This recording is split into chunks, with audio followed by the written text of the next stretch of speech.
In the year 2016, a 25-year-old Wall Street banker named Matt was camping near Mount Rainier in Washington state. His job was so hectic that in the rare times he got a chance to, he would disappear into the wilderness for a few days to clear his head. Despite living in one of the biggest cities in the world, Matt was actually a very competent outdoorsman. And so for this trip, he decided he would stay way off any trail, deep in the backcountry in random locations. On the first night, he found a nice clearing in the trees and so he set up his campsite there. He ate some food over his fire, he pitched his tent, climbed inside, and within a few minutes he was fast asleep. Several hours later, Matt woke up to some strange sounds coming from outside of his tent. It sounded like a couple of animals or maybe one animal moving around right outside. And so after a while of just hearing this constant sound, he rolled over and he barely unzipped his tent flap just to look out and see if he could see whatever animal it was. And what he saw shocked him. There was a man, sitting in front of his fire pit. There was no fire in his fire pit. And the man was just sitting there with his hands on his knees, looking straight down. And periodically, he would just kick his feet in the ashes of the fire pit. And Matt didn't even know what to do. So he's just looking at him through this little tiny gap in his tent. And this man all of a sudden looks up directly at Matt and makes eye contact with him. And the man's eyes went wide. And he stands up, turns around, and runs away from Matt's campsite. Matt has no idea how to react to this and so he just quickly unzips his tent, jumps outside and shines his light into the forest looking for this man. He's thinking to himself, who is this guy? I am in the middle of nowhere in the back country of Washington state. How long was he sitting outside there for? What does he want? And so as Matt is trying to make sense of this totally weird thing, he's thinking, okay, I'm going to look out and I'm going to see his flashlight somewhere or I'm going to see his campsite. You know, maybe he's set up nearby. And he's looking around into the total darkness. He's looking through all the trees, any light source, anywhere out there he would see. And there's not one. There's no fire, there's no flashlight, there is nothing. And so eventually Matt goes back inside of his tent, he zips it up, and he's just left kind of dumbfounded. He can't understand how some person was just sitting outside of his tent for no apparent reason and then vanished into the forest without even turning on a flashlight. And so after a very restless night, finally the sun came up again and Matt was very relieved. He stepped outside. And after a little bit of time now from this strange incident, Matt started to tell himself that all that was is some guy happened to set up his campsite nearby. It is possible, albeit rare, because we're in the backcountry. And maybe he was just intoxicated and he wandered over here and, you know, stranger things have happened. So that's probably all it was. And so Matt felt like there was nothing to worry about. He packed up his campsite and he began hiking into the forest. Matt didn't have a planned route. Instead, he had a map and a compass and he began just kind of wandering in the forest, kind of exploring wherever he wanted to go. And over the next 2 days, he covered at least 10, maybe 15 miles in kind of random zigzag directions. He found a nice clearing and he set up another campsite there. That night, he set up a fire and he was eating some food near his fire. And then as he's sitting there, he hears rustling coming from behind him. And he's pretty sure it's an animal, so he turns around and he doesn't see anything. And he goes back to eating his food. And then a little while later, he hears some more rustling behind him. And this time he can't really just write it off. Clearly there is something behind him that's moving around. And so he stood up, turned around, and remained motionless and just listened, expecting to see maybe a deer come out of the woods. But instead, he hears a man's voice come out of the darkness. It says, "Do you know how to get to Bell's Canyon?" And Matt's heart starts racing.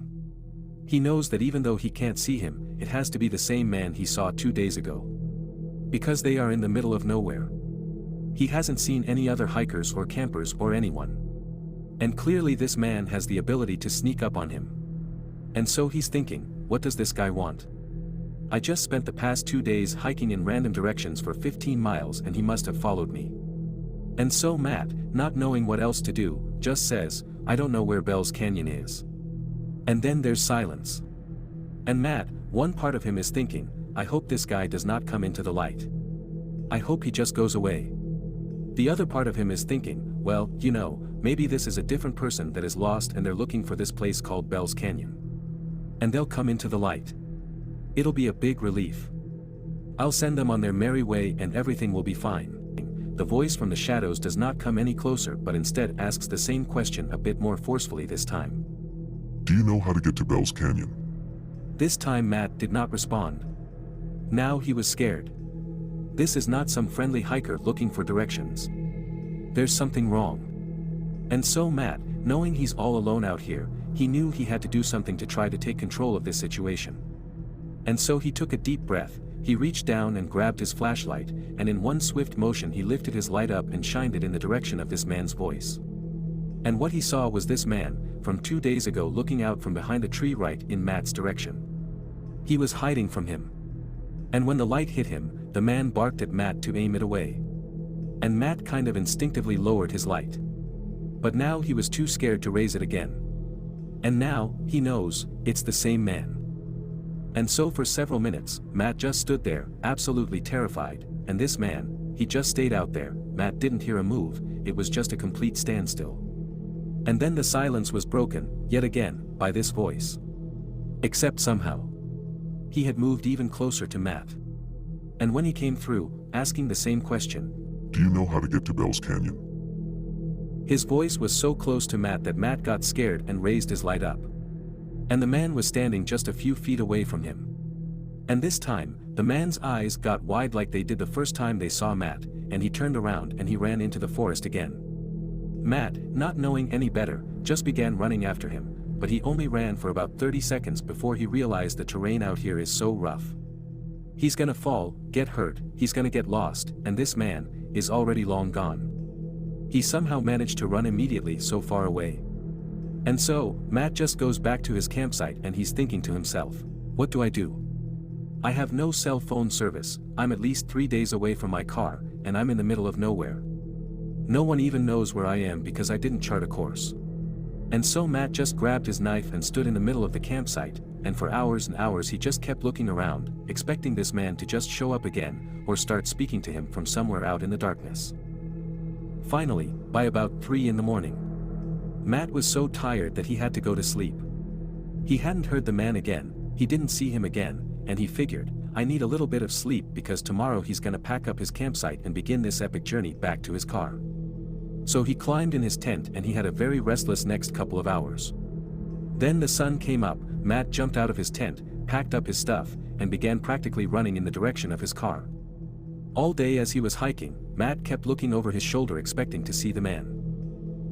And so all day, Matt just felt like he was being watched, he was totally terrified, and then the sun started to go down, and Matt knew he would have to camp out again. And so he found a clearing in the trees, he set up his campsite, and he was so tired from running basically all day and being so mentally exhausted from the experience, he just got in his tent and fell asleep very quickly.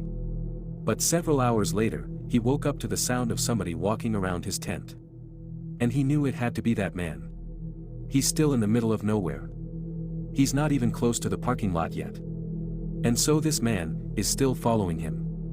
And so Matt sat up in his tent, he clutched his knife, and for hours, all night, this guy just walked around his campsite. And then around about 4 or 5 in the morning, he scampered off. When the sun finally came up, Matt leapt out of his tent, packed up his stuff, and literally just began running in the direction of his car, hoping that maybe he could get there before needing to camp out one more night.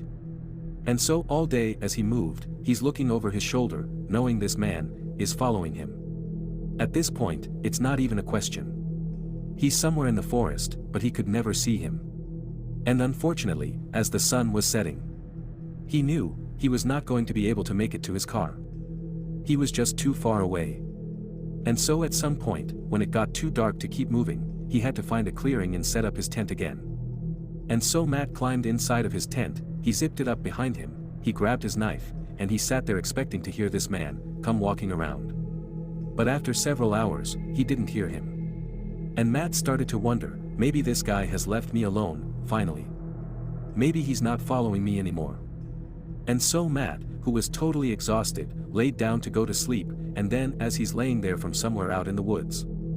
Do you know how to get to Bell's Canyon? Matt immediately sat up. His heart began racing so fast that he actually was concerned he might have a heart attack. And he didn't know what to do. He didn't know what to say. So he just sat there holding his knife. And then this guy began running past his campsite, making animal sounds. And he would stop periodically and moan and grunt. And he'd kick up leaves. And then he'd run past his campsite again, over and over and over again, until the sun finally came up. And the man scampered off back into the woods. Matt didn't waste any time. He left out of his tent, packed his stuff up, and ran. He ran all the way back to his car. When he finally got inside of his car, shut the door and locked it. He cried tears of joy. He was so relieved. And he peeled out of the parking lot. He got to a nearby hotel. He finally got cell phone reception, and he considered calling the police about the man. But he thought, what am I gonna tell them? He didn't commit a crime. He was just terrifying. And so he decided not to call the police. He finally flew back to New York, and he just had to accept that there was some strange guy out in the wilderness of Washington state who was able to hunt him over 3 days and 30 miles in rugged terrain without the use of a flashlight, without any gear, and all he ever said to Matt was, Do you know how to get to Bell's Canyon?